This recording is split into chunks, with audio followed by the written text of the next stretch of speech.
This how to 1 minute will show you how to copy any Discord server in seconds using Xenon bot. So the first thing you have to do, add the Xenon bot to the server and open the server and type here /backup create,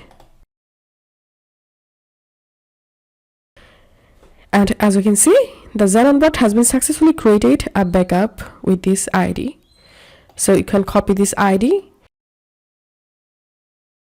and then go to the new server and paste in the code that Xenon generated. Simply give here a slash and type backup load and enter here the ID and hit enter. Click on confirm, and that's how you can do it. If this video helped you, give a thumbs up and please consider subscribe. See you in the next video.